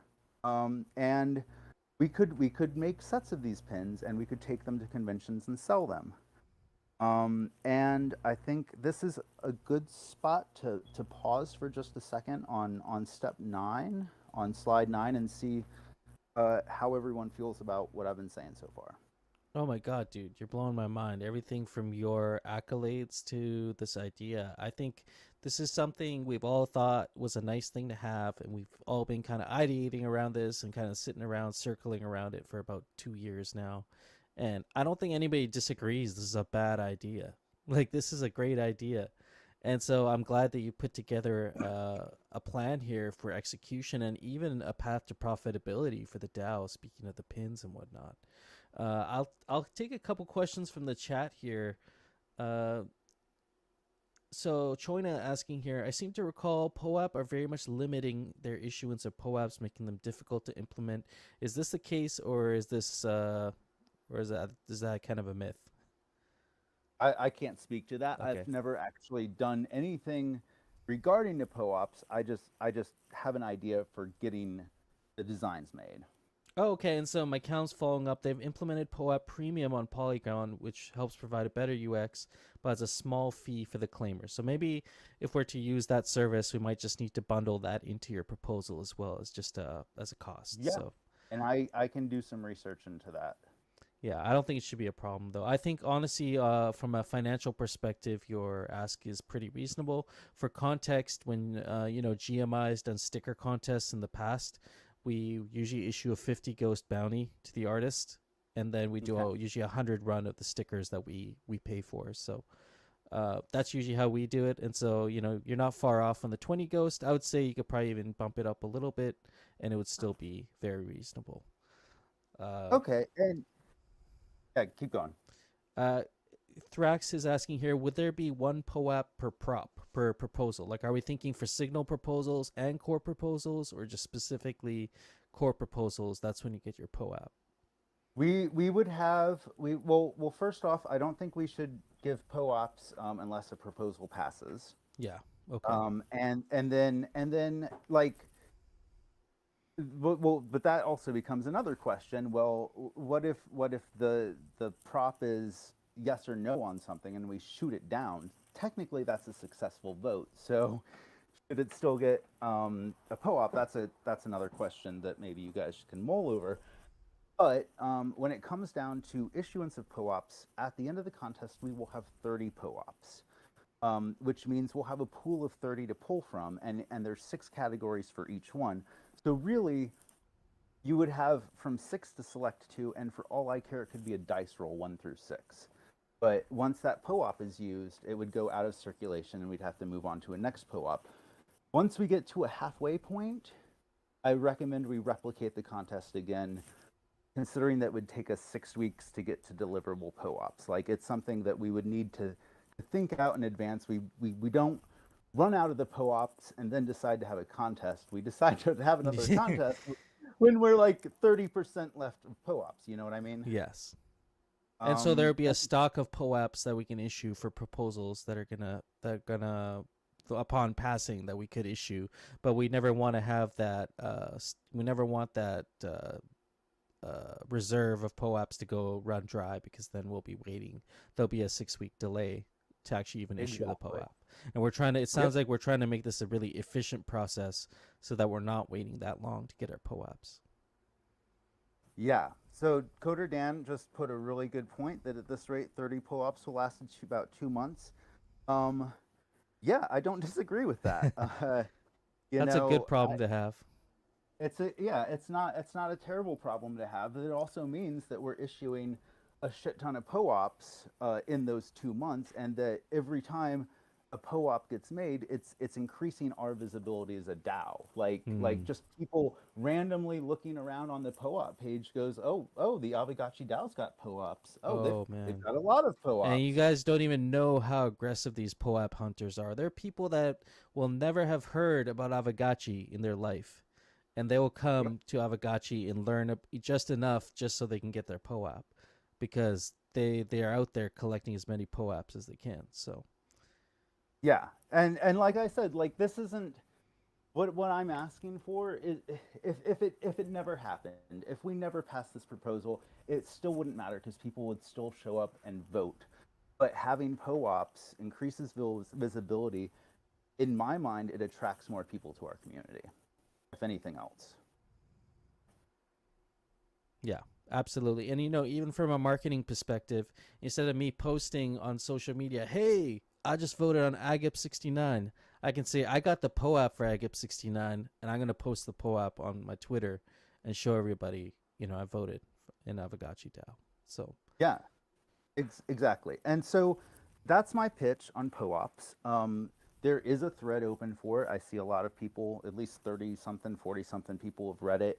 By all means, if you have ideas, put them in there, or throw them on Discord, or hit me up. I'm going to try to read these messages after the words, but I got a lot of stuff in front of me that I'm looking at. Anyways, but I'd like to move on now to taking those POAPs and creating a brand identity for the Aavegotchi DAO, and what that could potentially look like. I am on slide number 9. here we go. And my pitch is this. You are going to an NFT convention. You are already going to a place that is specifically designed for people that love to purchase loot box already. It's going to be like shooting fishes in a barrel, because I could say, okay, well, we've got a 6-pin set of soju pins that were made as POAPs, and we turned them into pins. And you can sell each one of those pins at, $10 minimum. But if you put them in a set, you could sell them at $60. Now, do I think at a convention that you are going to have 100 people buy a 6 set of pins at $60 a pop? I don't think you will. If they did, that's $6,000 cash in hand, but I I think that a collectible set of pins is such a specific ask that you'll maybe only sell out 20 or 30% of them. So what you do instead is you do loot boxes. And I'm moving on to number 10. Slide 10. I've skipped ahead a little bit, but the idea is that if you look at what we did for ETH Denver, and I'm not pointing fingers, like, it is what it was. It was a great experiment. I remember when I initially saw the proposal for ETH Denver, I was like, oh, they're gonna blow that budget out of the water.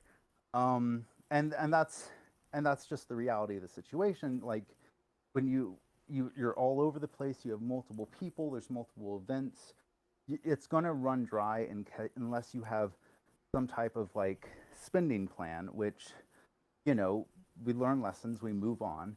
But if you look at ETH Denver, it would take $100,000 to sustain 3 in real life events for the Aavegotchi DAO in the course of a year. And I don't think that the value we would extract from those in real life events is worth $100,000. Unless someone can break down the numbers and show it to me, I don't know what that would be. So I say we need to pivot. And the case in point I use is when we turned off the curve, we had a whole bunch of DAI ghost, and a conversation was started like, what do we do with that? Like, obviously we don't want it to languish. We don't want it to lose value. We need to maximize our value with the funds that we have. And so why wouldn't we do that for in real life events? Currently, as it is, we write a proposal, hey, we need XYZ for a live event, and the DAO funds it, and that's an A to B transaction. At the end of the day, that money is spent, it's gone, it's just gone from the DAO treasury. And so what I'm saying we do is, instead of asking the DAO for $10,000 to go to an in real life event, we take we ask the DAO for $10,000 and we turn it into $100,000 worth of product. That's the core of it. Now, this is a very big ask. And what we're doing right now is we're just kind of playing some mental exercises. Because you could take this $10,000, you could turn it into $100,000 worth of merchandise, and then you could show up and put this merchandise into loot boxes at conventions.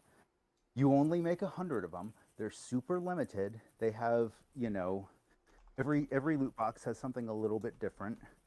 But you make 100 of them. I promise you will sell out of 100 loot boxes at a convention and make $10,000 off of 100 loot boxes. And how do you do that? Well, if I was to take a room full of 100 people at a convention and say, okay, does one of these people want to buy our loot box? Maybe. Like, I wouldn't put much stock in that. I would say out of a room of 100 people, one person is probably on the fence 50-50 about buying our loot box. You take a room full of 200 people, one person would definitely buy our loot box out of a room full of 100 people. But take a regular convention that has 30,000 people. You would only need to sell one loot box per every 300 people at that convention to sell out. That's 0.3% of the attendances of a con. And you would sell out and you'd have $10,000 cash in hand off of a $1,000 to $1,300 investment, if you break it down like that. So I was just thinking, awkward. I think we've had a pretty good discussion around the first part of your idea here. How do you feel about maybe tackling the mystery box and the whole second part of this? Well, we do it next week. We do a second segment on it. I think that would. I mean, this is a lot of big brain stuff here, and I think I'm all for it. A lot of people here seem to really like the idea, but just this meeting's been a little bit heavy. I think I'm gonna look over your slides, and then what we should do is tackle the mystery box next weekend, the second half of your slides here, and really just do a nice deep dive into that as well. Yeah. We can do that, but just look ahead to slide 15. Okay. Where I pitch renting a penthouse suite instead of an Airbnb. Ooh, you got my attention. It's a little bit cheaper. And then you have a place on campus on the actual convention center to throw your in real life events. Okay. But I will leave it there because yeah, I've talked a lot. I've thrown a lot of stuff at you guys. I think it's a good point to wrap up here for today, but I want to make sure I give ThriveCoin and also Coder Dan here just a minute if you just want to point folks to the XP feature you guys are working on before you peace out. If you can. If you can't, that's okay too. Yeah, I can. Was hoping to get a little bit more time to maybe guide people through it, but essentially what we're working on, I kind of mentioned this on one call before. We are working on a new XP drop system that will enable people to claim their XP and instead of waiting for us to send it out. Much more streamlined, much more efficient. And so the first version of the dashboard is up. I'm just going to drop the link to it. It is live. It's not on the menu yet because it's still kind of in beta. So I want you guys to give it a play and let me know. Feel free to just at me here in the chat or whatever. Let me know if it looks good for you. Are you missing any gotchis? And I do want to make a note here where it says on the UI, it says all Aavegotchis you owned at the block the proposal was created are eligible. So that means, and then from that it says of that subset, only the Aavegotchis you currently own will receive XP. So what that means basically, if you owned 10 Aavegotchis at the time, let's say you own one Aavegotchi at the time the block was created, and now you own two. There's a chance that that second Aavegotchi that you have is not eligible for receiving XP. That's just how the XP claiming works because your gotchi didn't vote on that proposal when you voted on it. So that's a change from how we currently do it, which is we currently check all the addresses that voted and we look at the most current, most recent block. We don't look back in time, but this system is going to be looking at the block at which the proposal was created and using that subset of the Aavegotchis of the owner for the claiming. So that's a significant change of how it works now. And I would say it's not either better or worse. I think they both have pros and cons, but this system is a much more manageable for the DAO and Pixelcraft to maintain. So we wanted to get this out and let people start playing with it. So there's currently two proposals that are up. They're both SIG props, the original kinship mechanics and the Rarity Farm Season 5 proposal. So when you sign on, it should let you know how many Aavegotchis you have to claim for each of those proposals. And then you should be able to claim the XP for those Aavegotchis by sending a transaction. So yeah, I'm just gonna drop it. I dropped the link here. To check your XP, just replace the URL for now. Just replace the address with your address and then refresh the page and it will load all of your Aavegotchis and all that for you. So yeah, That was awesome. let me know if you guys have any issues. As far as I'm sure the number one question is probably, well, what about the vault? I haven't chatted to Bearded yet, or I chatted a little bit to Dr. Wagme about this, and it's probably the easiest way to handle that will just be the vault will handle the XP claiming for all the vault gotchis. So the owners of those gotchis won't have to go out and claim XP for themselves, but I'll probably be DMing Bearded later this week and we can talk about it. So currently this UI does not support anything related to the vault, but the vault gotchis are eligible. It doesn't change any eligibility. Same eligibility. It's just this is a self-serve portal for claiming XP. This is awesome. Yeah, this is a good change in my opinion. Hot curly fry, you got some real unclaimed XP, man. Dang. Holy. It's like it's gonna feel pretty cool. It's like I feel like this is gonna help the voting a lot. Like when you can see the XP, the moment like once that new airdrop hits, it's like a little Christmas. Like every a couple times a month or a week, depending on how many core props we have going out. So it's really easy for us. Once the core prop ends, we can essentially just run a quick script. And what we really want to do is automate it so that we don't have to do anything. And the moment the snapshot proposal ends, a new core prop and SIG prop XP airdrop can be created. But that's going to take a little bit more time. So for now, it's still manual, but much less manual than it was before. And once we have gone through about a week of beta testing with everyone, we will continue adding in the rest of the SIG props and core props that are currently outstanding, and we'll make a couple more improvements to the UI. Nice. Yeah, it's looking good.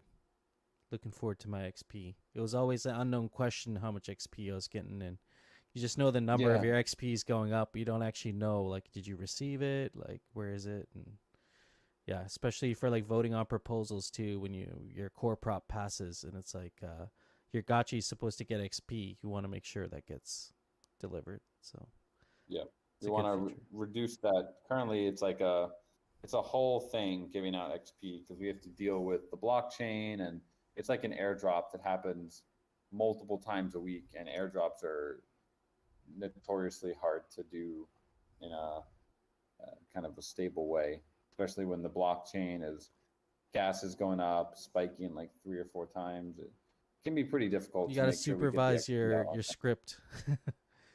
Yep, yep.